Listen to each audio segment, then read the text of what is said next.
Today on the Ferment Station, let's talk about old mead. And wine, and basically homebrew in general. I'm Brian. I'm Derica. And this is the Ferment Station, the home brewing podcast from City Steading Brews. And today we're talking about aging homebrew. Anything that you would make. Like why would you do it, what it is, and all the stuff in between, advantages, disadvantages, pros, cons, every single thing we can think to talk about with aging. We even have notes. We probably will babble about stuff that we don't even think we're thinking about right now because we'll think about it later. Yeah, that's why it's called a show, folks. For those of you who are watching on YouTube, because you can actually see us, yes, I finally got an appropriately sized stand for my microphone. Anyway, so aging first. Let's talk about what is aging and when does it start? Because this comes up pretty often. People say, oh, well, am I not aging it until I put it in the bottle? Or when does aging start? Technically. In my opinion, it starts the second fermentation is finished. Because if you think about it, rationally and logically, once fermentation is done, anything past that is aging, right? Exactly. Because it's no longer chemically being altered by the fermentation process. Right. It is only chemically being altered by being in its vessel for an extended period of time, which is essentially aging. Now, it could even be argued that aging starts the day fermentation begins. Because from a technical standpoint, there's processes going on. There's alcohols being made and flavors being formed that maybe then. I don't know that the few weeks of fermentation really makes all that much difference to aging, to be honest. But just throwing it out there that it's a difficult question to answer with 100% accuracy. Absolutely, but sure. A nice general rule of thumb is when fermentation is complete, that's when aging begins. Even if you let it sit for a couple of weeks and then you rack it again, it's still aged during that time. Sure. Now, how much did it do? If you start aging before fermentation is complete, I am totally 100% going to play devil's advocate and say there is so many chemical processes going on with the fermentation process alone that you really can't consider that as aging. But that's just me. Is not aging a chemical process in and of itself? But it's a different chemical process, not a fermentation chemical process. See, we're getting nitpicky here. We are. But you get the point. So there's also the question of, do I age in a carboy, like a fermenter, or do I age in bottles? And when I say I mean like people ask. Either one is totally appropriate. There is a slight difference. Like for instance, if you age in a 5-gallon fermenter versus a 750 ml bottle, there's a different environment in both of those things. And the 5-gallon is going to be a little more, like more consistent throughout, whereas 750 ml bottle from one to the next, you could see slight changes between them. Now, when I say what are the slight, volume differences? What are the headspace differences? Sure. All of those things come in consideration and can alter the aging process. But not just that, they're two different biomes, if you will. So everything in them is separate from the next one. Now, how different? We're talking less than 1% probably. Typically, barely anything. If somebody says bulk aging, I believe they are talking about the larger capacity. That's usually what they mean. But yeah, when you say bulk aging, that's what they mean. They mean in a large container. So a lot of people will leave their primary fermentation long after it's done and not rack it. It's technically bulk aging. Okay. If you're a longtime viewer of City Steading Brews, then you know in the past, the very beginning, we didn't do bulk aging so much. Yep. But now, in the present, which is now, are you now or are you then? Or are you in the before times? I don't know. But now we typically do bulk aging before we go into bottling. Mm-hmm. And because primarily we're trying to create a more cleaner final bottle. So that way we allow time for all those particulates, all those protein reconfigurations to occur within the main vessel. So that way when we rack it to the bottles, we have a cleaner bottle for the final product. Basically, she means we let it sit so that all the leaves can fall out so there's less sediment in our bottles when we put them up a year later and taste them. That's exactly it. And that's why we started doing it that way. We haven't noticed a significant difference in flavor. No. Because I don't want to put too fine a point on it. There's a slight difference when you bulk age versus bottle age, but I don't think it's so strong that you'd really notice much difference unless you pulled up a side-by-side and really did it that way. Right. Our primary objective of why we bulk age prior to bottling is simply and only so we can get rid of sediment, a cleaner bottle in the final product. Right. Now, why age at all? Why not just drink it immediately? Well, number one, it can improve flavor. Yes. And the way it does this is through science. All those proteins that we've talked about, I don't know how many proteins, times. Alcohols. Hopefully everything. Enough, but maybe not enough. They are reforming and reforming and reforming and reforming and reforming over a period of time, which is what?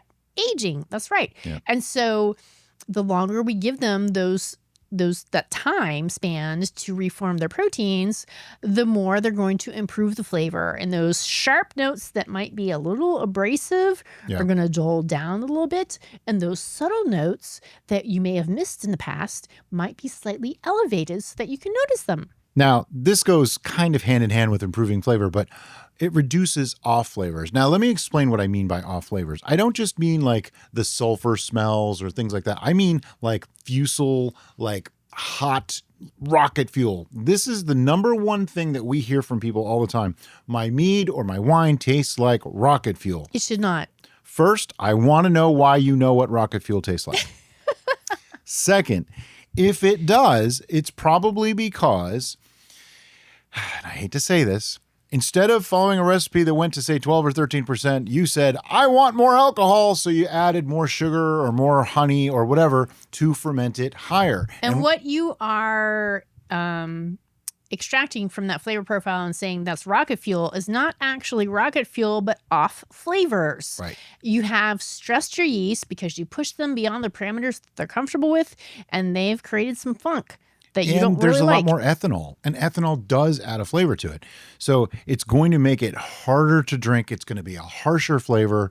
And this is where it goes with improving flavor, reducing off flavors are almost the same thing because that's kind of what it's doing. For us, when somebody says rocket fuel, we immediately logically think higher ABV. Yeah, usually. And we know within the fermentation process, there is a parameter with which yeast can actually ferment. Some people will like to argue with us, but we know the science is true and that without a distillation process, which in our area is illegal, you can't go beyond a certain amount of ABV. Yeah, realistically, mid-teens to high teens is about all you're really going to get from yeast. Yes, if you try really, really hard, you can push it a little past that, even into low 20s in some circumstances. But to reliably get 24, 26, 28% is just not being realistic. No, it's just not. I think 23 is about the realm. Even that is really way high. And normally that is done in laboratory environments. I think I don't know about you. I don't have a laboratory environment. No, I don't want a laboratory environment. I think the highest we ever got was like 19 once. Yeah. Yeah. And I've seen other people that do these tests. They've never been able to reproduce this 22 and 24% that we hear all the time. I have had people tell me they made 35% with yeast. And I'm just like, no, you didn't. But technically that's another podcast. That's a whole other day. That is absolutely a different It turned into a little bit of a rant there. Yeah. You know? And apologies for that. I don't, because I got to get a rant in every now and then. It's a good thing. All right. So let's move forth to time. Yeah, we can talk about it. This is an estimation. How long should you age your brews? This is very much an estimation. And I hope by expressing this estimation, you realize that the variables. Why did I not say that word right? I don't know. Are vast and different. And this is not on our personal experience, but this is on multiple research that I have done outside of this video. So we're talking about mead specifically. Can I put a disclaimer on the statements that you're about to make? Sure. I do not agree with what she's about to say. He does not. She looked this up. She found out this research, and apparently this is an accepted result. But I actually disagree. He yelled at me. It's okay. It's all right. It's fine. But this is why we do this, to talk about all the things. Absolutely. So in mead, which is fermented honey, a traditional mead, which is basically just mead or honey, water, and yeast, they're suggesting the time frame for aging is 6 months to 2 years. And this is where I start to disagree. Does that mean that at 3 years, a traditional mead isn't going to be good anymore? No, absolutely not. They're saying that this is like the best window. And my point is, I don't believe that best window exists as a generality that you can put into terms like this. And part of the reason why Brian is suggesting that is because we know from our personal experience and from other mazers' personal experience that the aging process is a bell curve. There is no specific point of when it's the best, and there's no specific point when it's the worst. And it's not a step. It's not like at 6 months, it sucks. At 1 year, it's amazing. And at a year and a half, it sucks. It's not like that at all. It's more like it gets better. And it's like this really gentle slope up. And then it plateaus and kind of hangs out there for a while and then starts to very slowly degrade over time. Now, all this is assuming that conditions are ideal for storage and preservation. If there's a bad seal, if it's in too hot of a temperature or things like that, then all bets are off. Any number of things can happen. We will get more detailed into proper storage solutions later in this video. That's how we get you to watch the whole thing. So the next stage of mead is a fruited mead, a melomel, if you will. Anything that has honey plus a fruit of any type, whether it's juice or whole fruit or whatever, plus obviously yeast and all the other good stuff. They are suggesting 5 years. Now, I'm calling BS. I don't think we have tasted something other. I think the closest we got was 4 years. Yeah, we did 4. I don't think we got. And this is why I'm calling BS. Melomel is probably the easiest one to drink young. Absolutely. And there's just no reason why it had to be 5 years. It's honey. I just don't get it. It's fruit. Why do you need to wait that long? You can cover up a lot of sins with fruit. Absolutely. You can basically something that should not taste good with enough fruit will actually taste pretty good. So, internets, are you drunk? Yeah, I disagree. But hey, we got to present all the information. Then the final category within the mead realm is the spiced category, and they're suggesting 6 months to a year. And I disagree with this too. But that, for me personally, I think is probably the closest to the ballpark. No. Of the other ones. I think they need the longest of the 3. But have we waited longer than a year for a method? And that's kind of my point. If they're saying this is when they're best, I disagree. If they're saying this is how long it needs to be aged to be good, I disagree. Because we have methaglins that I loved after 6 weeks or 8 weeks. We have melomels that were great at 4 and 6 weeks. And we made traditionals that were fantastic in just a month. But we've also tasted stuff that's 2 years, 3 years, and 4 years old. That was all awesome. I don't think those rules apply. That's my story, and I'm sticking to it. So my personal takeaway that I would like you to take away from this particular part of how long to age a brew is make enough so you can taste it in different parts. And then you can decide that is the best this advice. Particular recipe tastes great at 6 months or a year or 2 years or right after being made. I don't know. Yeah, I mean, think about it this way. If you make a 1 gallon batch, typically you get 4 to 5 bottles out of it, right? So let's say you had 4 plus a small bottle. You drink that small bottle right away so it doesn't oxidize and go bad too soon, right? Take notes. Yeah. And then you have another bottle in, say, 3 to 6 months. And then the second bottle, you put that away for a year after that. And then the third bottle, you wait another year, maybe 2 years. And then the fourth bottle, just forget that you own it. And then when your kids are 50 years old, they find it and then they drink it and it's 30 years old now and it's awesome. That's Brian went a little extreme on that, but get the idea. What I was suggesting is that you just take notes along the way, and then when you find the sweet spot, the perfect spot for that particular brew, then you make more and you save it until that time. But herein lies the issue. I don't know of anyone that has that much of a consistent methodology and environment in their homebrewing environment to say, this was perfect at 2 years and 4 months. I'm going to make the exact same thing and age it 2 years and 4 months, and it's going to be the same. I don't think anyone has that. And that is... Commercial wineries can't even do that. And that's part of the difficulty within homebrew that we have tried to instill in our viewership so that way they understand that it is a big, giant question mark, aka variable. But many of our viewers seem to not understand that and say, what is the exact time for this? There is none. there's no magic bullet. And even time for us could be different than time for you because of personal bias, for one, and environment differences. Absolutely. Now, something I want to make very, very, very, very, very incredibly clear, and that is just because maybe it's optimal at 3 years, let's say. That seems to be a good general number, by the way. Most mead is pretty much at its peak at about 3 years. After 3 years, from 3 years to say 10 years, it starts to go down. Now, how much?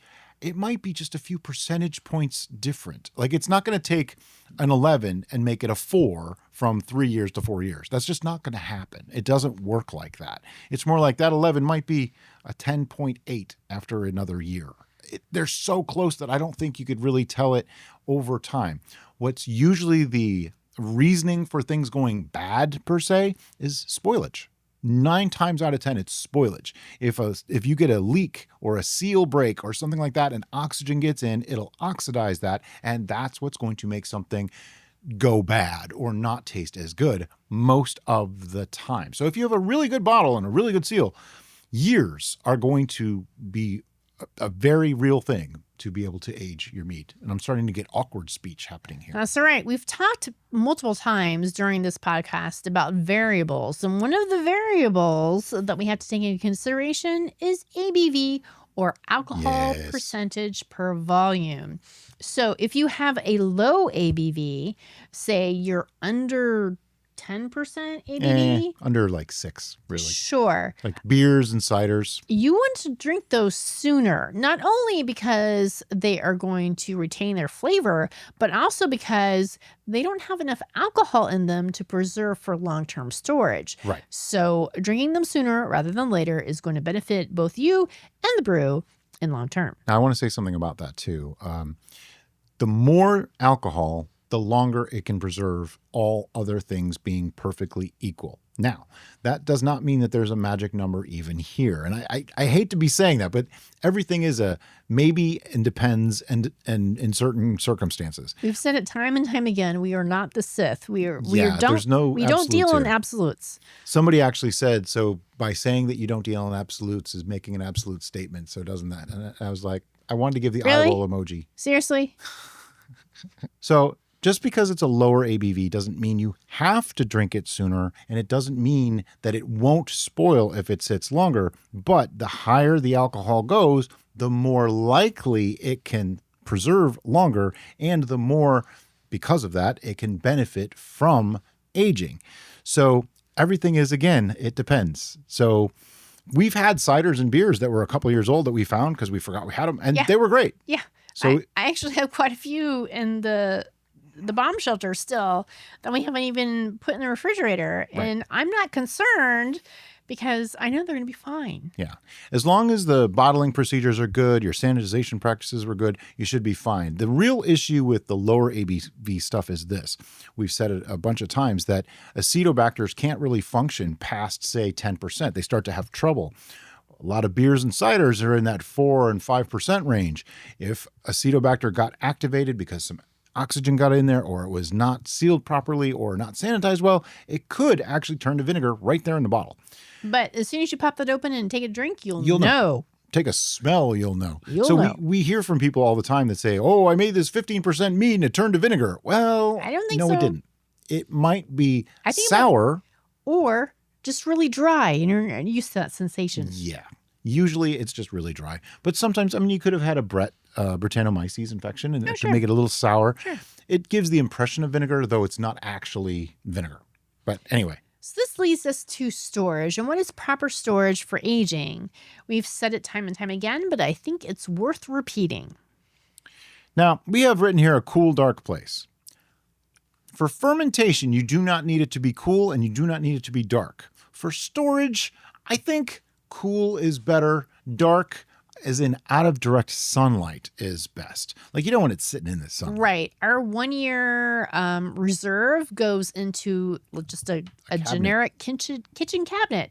So obviously the doors are closed. There's no interference from light. Cool though. We're in Florida. I mean, cool in our house is probably 70, 72 degrees Fahrenheit. Sure. So that's about as cool as they really get. Yeah. This is the idea like a wine cellar. People keep them in a wine cellar. Now, something to be aware of too. Temperature plays a part in the aging process. It does. I don't know if we didn't have a note on that. I'm going to bring it up anyway. But we did do a test We did a video a couple years back where we did a test. One was kept in the fridge and one was kept on the shelf. And I think we let it go for like a year. It was a long-term test.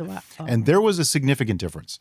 The cold one basically didn't age. Yeah, went to stasis. Yep. The room temperature one definitely changed over time. So I don't know, but that makes me think if you were to keep an entire batch or bottles in the fridge, they could perhaps last a very long time. Without much alteration to their flavor profile. Exactly. Ooh. Which may be good, may be bad. But also now you're paying for the power to keep that cold all the time. So that's something to keep in mind. Also, if you live in the north and you have a cellar, you can just put them in the cellar and create that situation without having to pay any electric fees. Which that brings us to the next point that we had here is to try to prevent temperature fluctuations because that can speed up aging, then slow it down, and maybe even just throw some things off. It's probably not as huge a deal unless you have huge fluctuations. We're talking like near freezing to like over 100 degrees Fahrenheit. That's probably not such a good thing. This is slightly off topic, but is going to transition into the next topic, and that is with distilled beverages, particularly whiskey. They tend to age them in oak barrels in a warehouse, a non-climate controlled warehouse where the temperature fluctuations vastly differ. And so based on where the position of those specific barrels are within the warehouse, there's going to be the optimal conditions and the less than optimal conditions. And they will know that and be able to price point each barrel based on that condition. So that leads us to oak aging. A little bit more about that. I want to discuss something because there's a distinct difference with a spirit or a distilled beverage versus a wine, beer, cider, or mead. And that is once they are bottled, they don't age anymore. They do not age. The aging process stops because there's nothing left to change. They don't age in the bottle, where wines, meads, ciders, beers all age in the bottle still too, because the distilling process removes so much stuff that's Brian left in the bottles. Did the pronoun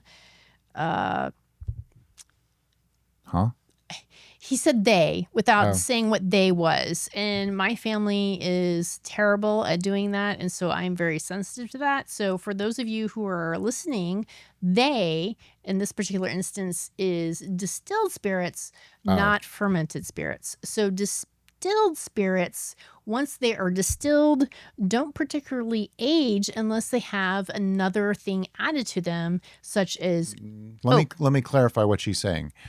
They are aged in barrels, and once they are removed from the barrel and put in a bottle, they stop aging.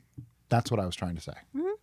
Whereas like a wine or mead or whatever ages in a barrel, put it in the bottle, it's still aging because the distillation process removes all the things that make aging happen. Right. If the fermented beverage still has proteins that are changing and morphing, the distilled beverage does not. Exactly. Okay. On to oaking, which is what we were actually talking about. We like French oak, but there's Amburana wood. There's different kinds of oak. There's you can even use walnut, maple, chestnut. There's a whole bunch. Yeah. The wood is treated in a certain way. I don't know all the specifics on that, but I know it's dried. And then it can extract like the lignans and vanillins from the wood into the product and tannins and things like that. And it actually can drastically change the flavors. I want to integrate into here that not all wood is the same.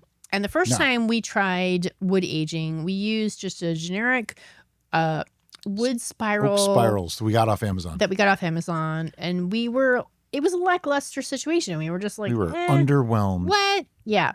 And then luckily the stars aligned and the skies opened up and we were invited. Actually, Bearded and Bored, the other YouTube channel. That's right. It's your fault. He recommended us to Ken from Barrel Char Wood Products, and Ken got in touch with me, and it's been a wonderful relationship ever since. He sends us some products. My goodness. Best experience ever. This has been like the most enlightening thing where the product certainly makes a difference. Yep.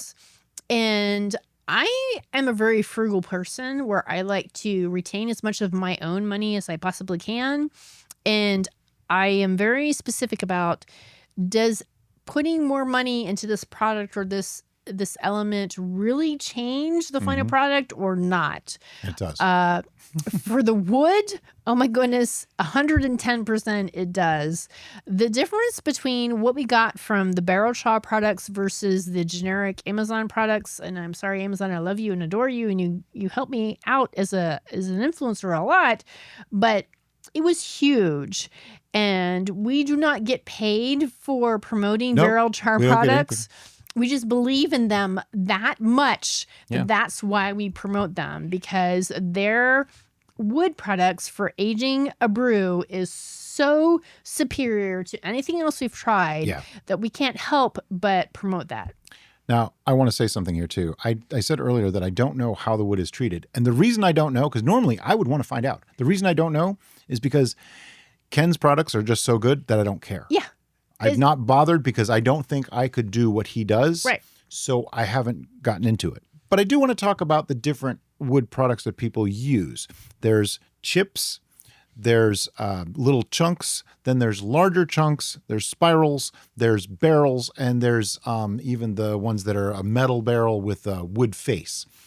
Now, they all essentially do the same thing, but they do it very differently. They do it in completely different ways. They all essentially extract the wood essence into the brew, but they do it at different speeds and they do it in different methods. Now, in distilled products, which is always what people compare it to, like a whiskey, for instance, Derek has said earlier, they put it in a warehouse that is usually not climate controlled. They're actually open to the elements. So as they sit through the winter, it's cold and the alcohol either goes in or goes out. I forget which way it goes. The alcohol does not go into the wood when it's cold. Okay. When it's cold, it comes out. So it's extracting those vanillins and linens. And then when it warms up, it's going into the wood and dissolving those things in the wood so that when it comes back out, it's bringing it back into the whiskey itself. Now, here's the thing. Those barrels are large. They're usually 50 gallons or more. So it takes years to get full extraction over a very slow process. And that's an important why is this? aspect. This is because of surface area. Yes. So it's the volume of the liquid versus the surface area of the barrel. Right. So if you're doing a little tiny barrel, then you have much more surface area of wood to volume of liquid. So it's going to extract a lot faster, and you're not going to get that climate change effect. I've heard of people trying to actually replicate it, but it doesn't work exactly the same because it's meant to be a slow process. Now, the wood chunks that we use usually extract in a matter of weeks to even a couple of months if you really wanted to. That is pretty much the sweet spot from what we found. And they're about 2 inches by 1 inch by like a 1/2 to 5/8 of an inch thick. And this is per 1 gallon of volume of liquid. Right. If you're doing it in a 5 gallon, it would probably take a little bit longer to extract, and you might even want to use more than one. When you move down the line to like wood cubes that are only maybe 1 inch by 1 inch, they're going to extract a bit faster.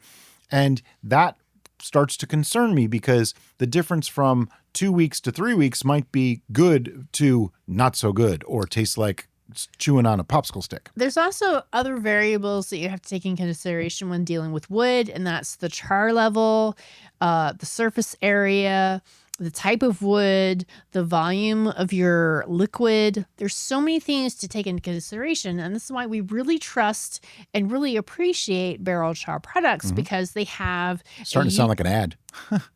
I'm sorry. It's not an ad, but we are starting to sound like it. Yeah. But we've tried so many products, and the other ones pale by Pale by comparison. Thank you. Can I talk about the last one, though? You can. The last one is wood chips. Now, these are just small little pieces, and they vary in size, everything from just a little bit bigger than sawdust to like a large splinter to almost a chunk. And that in itself is the problem because they're all very different in size. They will extract at different rates and it over extracts much, much more quickly. Those are typically used for smoking a meat or something. They're not really intended. There's a lot of them that are made for aging. Yeah, it's the least expensive option because you don't have to have the highest quality wood to do it. And there's reasons for that. Sometimes you pay what and they can over extract in a matter of days sometimes. So be very careful. I'm not saying never use those. I'm just saying be very aware if you're going to use that to try to age. I am not a big fan of the novelty barrels. I like the wood chunks. I think it's consistent, it's predictable, and we can do it easily. Sure. I feel like there's a little aside that we need to add here to this particular topic about the barrels. If you're getting a wooden barrel for like a 1 gallon size, typically those are novelty, as Brian has already said. And the reason being is that they tend to leak. Or if they don't leak, they have an interior surface to protect them from leaking, which means you're not actually getting your brew in contact with the wood. So you're not really barrel aging. Though those are not as common as they used to be, the ones with the plastic bag inside. They still, in my opinion, aren't ideal. Now, I know a lot of people have used them. They love it. They swear by it. And hey, whatever way makes you happy is the way you should do it. Absolutely. We just like to present the pros and cons of each and why we like what we like. Sure. That brings us to, how do you know? Well, take samples. You have to taste test. Now, this is where what I was talking about earlier with the bottles. It gets a little difficult if you only have a 1 gallon and you want to taste test it over a long period of time because you only have so many bottles. The trick is put it in smaller bottles. Use 12 ounce or 16 ounce bottles and you will get many more in a gallon so you can taste it over a longer period of time. The trick to this is, though, once you've tasted it over a long period of time, it's gone now. Right. If you're bulk aging in this entire process, regardless of how you're altering the aging process, you can take a smaller sample and not worry so much about headspace. Yep. Kind of like they do at wineries. Right. But if you take larger samples, then headspace is definitely going to be a problem because the more you oxidize your brew, the more you may cause off flavors in the aging process, which is bad. Right. So I think that about covers most of what we get involved in with aging. There's obviously, it's a very deep subject. There's a lot going there. Absolutely. If you have specific questions about the aging process that we didn't cover in this video, ask away in the comments below. If you have a topic that you'd like to see us do a podcast on, also ask away in the comments below and we'll take a look at it and see if it's something that's worth doing on the Ferment Station. But as always, guys, thank you so much for listening and have a great day. Bye-bye.